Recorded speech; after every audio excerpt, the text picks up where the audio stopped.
Magandang gabi mga masters, bali ngayon po ay 3 videos po ma-upload ko po sa aking YouTube channel. Tama nga mga masters, 3 videos nga po ma-upload ko po. Yon, what's up mga masters? Nandito na naman tayo sa panibagong araw, panibagong kabanata na naman ang pagsasama-samahan natin ngayon guys.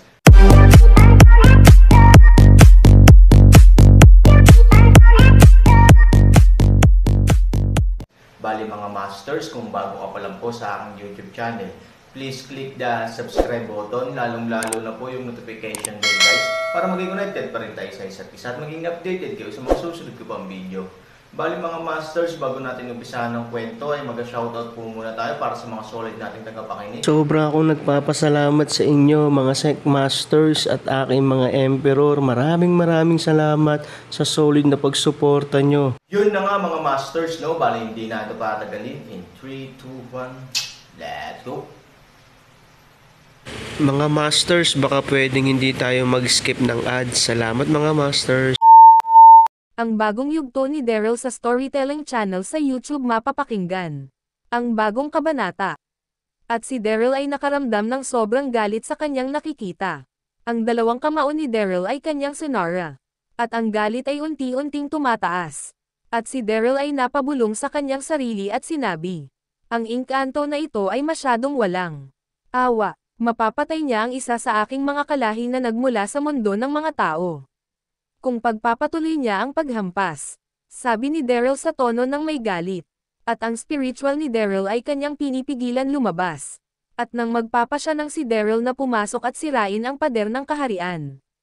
Ang isa sa mga kasundaluhan na malapit sa isang lalaki na nakatamba at pumalo ng latigo ay sumigaw at sinabi, kayong lahat, magsitigil muna kayo. Sino sa inyo ang gustong itapon ang katawan ng inyong kalahi? O ilibing? Wala nang buhay ang lalaki na ito. Sigaw ng isa sa mga kasundaluhan. Nang marinig ito ng mga kalalakihan na nagmula sa mundo ng mga tao. Sila ay agad-agad na nagsihinto sa kanilang ginagawa. At tumingin sa kanilang kasamahan na nagmula sa lahi ng mga tao. Ngunit walang ibang kumikilos sa mga kalalakihan upang kunin ang katawan ng kanilang kasamahan upang itapon o ilibing. Sa labas ng pader nakikita at naririnig ni Daryl ang nangyayari sa loob. At ang galit ni Daryl ay mas tumaas. At ito ay nagsalita at sinabi, ang lalaki na natambal kanina ay wala ng buhay. Ang lalaki na iyon ay hindi nawalan ng buhay dahil sa paghampas ng latigo sa kanya. Ang dahilan ng pagkawala ng buhay ng lalaking iyon. Kung hindi ako nagkakamali dahil sa sobrang pagod. Bumigay na ang kanyang katawan at sumuko na itong mabuhay. Bulong ni Daryl sa kanyang sarili. At maya-maya, ang dalawang kalalakihan na may hila-hila kanina ng karitela, ay nagpasya na ang mga ito ang kumuha sa katawan ng lalaki na katamba. At ang dalawa ay mabilis na tumungo sa katawan ng kanilang kasamahan. At mabilis nilang binuhat ng magkatulong ang isang katawan ng kanilang kasamahan. At sa pagbuhat ng dalawang kalalakihan, ang isa sa mga kasundaluhan mula sa lahi ng mga engkanto ay nagsalita at sinabi, ilabas nyo ang katawan ng lalaking iyan. Kung gusto nyong itapon, itapon nyo, sabi ng isa sa mga kasundaluhan. Nang marinig ito ng isa sa dalawang kalalakihan na bumuhat sa katawan ng isang lalaki na nagmula sa mundo ng mga tao. Ito ay nagsalita at sinabi, hindi namin itatapon ang katawan ng aming kasamahan. Bagkus ililibing namin ito ngayon sa labas ng kaharian. Sabi ng isa sa dalawang kalalakihan na may buhat-buhat sa katawan ng isang lalaking wala ng buhay. Nang marinig ito ng isa sa mga kasundaluhan mula sa lahi ng mga engkanto. Ito ay nagsalita at sinabi, gawin nyo ang gusto nyong gawin sa katawan ng lalaking iyan. Ngunit bilisan nyo lang ang paglibing sa katawan ng lalaking iyan. At hindi pwedeng kayo lang dalawa ang lalabas ng kaharian na ito. Papasamahan ko kayo sa dalawang kasundaluhan. Sabi ng isa sa mga kasundaluhan na nagbabantay maigi sa mga kalalakihan na nagmula sa mundo ng mga tao na ginawang alipin ng lahing engkanto.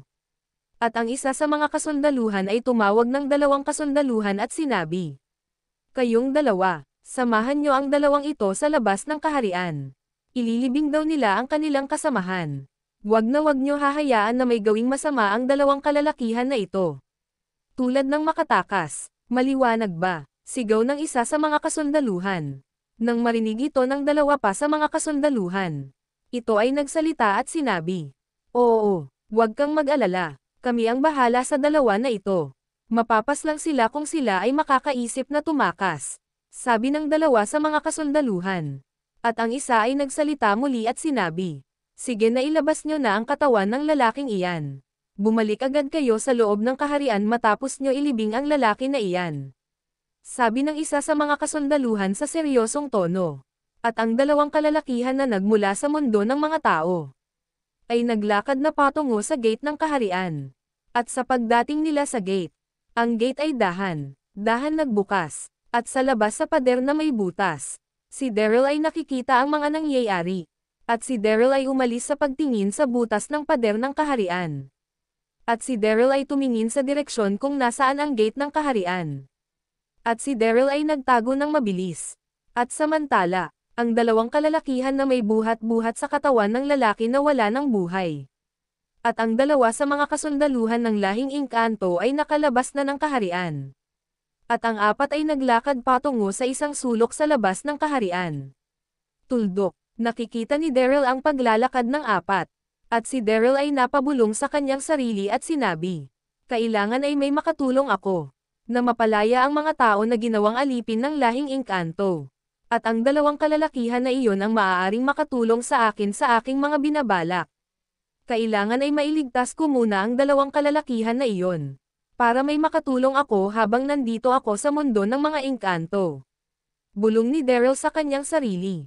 At si Daryl ay maingat na naglakad at sinundan ang dalawang kasundaluhan mula sa lahi ng mga Engkanto, at ang dalawang kalalakihan na nagmula sa mundo ng mga tao na may buhat sa katawan ng isang lalaki. At samantala, ang apat ay nakarating na sa masukal na damuhan sa sulok ng kaharian. At ang isa sa mga kasundaluhan ay nagsalita at sinabi, maaari nyo nang ilibing sa lugar na ito ang inyong kasamahan. Ibaba nyo na ang kanyang katawan. Sigaw ng isa sa mga kasundaluhan. Nang marinig ito ng dalawang kalalakihan na nagmula sa mundo ng mga tao. Agad-agad nilang binaba ang katawan ng kanilang kasamahan na wala ng buhay. At ang mga ito ay tumingin sa dalawang kasundaluhan. Nakikita at napapansin ng dalawang kasundaluhan ang tingin ng dalawang kalalakihan na nagmula sa lahi ng mga tao. At ang isa sa dalawang kasundaluhan ay nagsalita at sinabi, ano ang tinitingin niyong dalawa sa amin? Bakit hindi pa kayo kumilos at simulan nyo ng maghukay? Sigaw ng isa sa mga kasundaluhan. Nang marinig ito ng dalawang kalalakihan na nagmula sa lahi ng mga tao. Ang isa ay nagsalita at sinabi, paumanhin sa inyong dalawa. Ang lupa ay masyadong matigas at tuyo. Wala kaming kagamitan na nadala para kami ay maghukay. Sabi ng isa sa dalawang kalalakihan. Nang marinig ito ng dalawang kasundaluhan. Ang isa ay nagsalita at sinabi, kung ganon, ano ang nais mo iparating sa amin? Sabi ng isa sa dalawang kasundaluhan. Nang marinig ito ng isa sa kalalakihan. Ito ay muling nagsalita at sinabi, kung inyong mararapaten. Maaari ba namin mahiram saglit ang inyong espada upang makahukay kami agad para mailibing na namin ang aming kasamahan? Sabi ng isa sa dalawang kalalakihan. Nang marinig ito ng isa sa dalawang kasundaluhan. Ito ay nagsalita at sinabi, gagamitin nyo ang aming espada para maghukay. Ang lakas ng loob mo na sabihin yan sa amin. At alam ko na ang inyong binabalak. Kung hahayaan namin na gamitin nyo ang aming espada. Maaari nyo itong gamitin laban sa amin. Hindi kami bobo at tanga para mahulog sa inyong mga ninanais. Nais nyong tumakas dalawa kaya kayo ang nagkusang maglibing sa katawan ng inyong kasamahan. Kayong dalawa ay mga lapaz-tanganan. Sigaw ng isa sa dalawang kasundaluhan. At agad-agad nilang nilabas ang kanilang espada at tinutok sa dalawang kalalakihan. Nang marinig ito ng dalawang kalalakihan. Ang isa ay nagsalita at sinabi, nako. Nagkakamali ka, wala kaming ibang binabalak at iniisip na gawin. Tulad ng tumakas at gamitin ang inyong espada laban sa inyo. Kung ito ay gagawin namin, mangyayari ba na kayo ay aming mapapaslang, kahit na kami ay may hawak-hawak na mga espada? Hindi namin magagawa na kayo ay mapaslang. Dahil sa aming katayuan, wala kaming kakayahan makipaglaban at gumamit ng sandata tulad ng inyong espada. Kung inyong iisipin, sa aming pagkilos at pagtrabaho upang mabuo ang kaharian, ay kami ay may mga gamit na matutulis na bagay. Ngunit ito ay hindi namin ginagamit laban sa inyo. Dahil alam namin na kami ay walang sapat na kakayahan upang kalabanin kayo. Dahil kayo ay nagtataglay ng napakahusay pagdating sa labanan. At nilakas ng pangangatawan namin ay wala na kami. Dahil sa sobrang pagod na aming nararamdaman sa maghapon na pagtatrabaho araw-araw sa pagbuo ng kaharian. Kaya nagkakamali kayo ng iniisip sa aming dalawa. Nais lang namin mapabilis ang paghukay upang mailibing na namin ang katawan ng aming kasamahan. At makabalik na agad sa aming trabaho sa loob ng kaharian. Sabi ng isa sa dalawang kalalakihan. Nang marinig ito ng dalawang kasundaluhan mula sa lahi ng mga engkanto. Ang dalawa ay nagkatinginan. Yun na nga mga masters, no? Bali panibagong kabanata na naman yung natapos natin ngayong gabi. Muli, maraming salamat po talaga sa walang sawang suporta po sa aking YouTube channel na talagang inaabangan nyo po ang bawat upload ko po. Bali mga masters, magkita-kita ulit po tayo bukas ng gabi at ngayon po ay magpapaalam po muna tayo. Bali mga masters, bye-bye!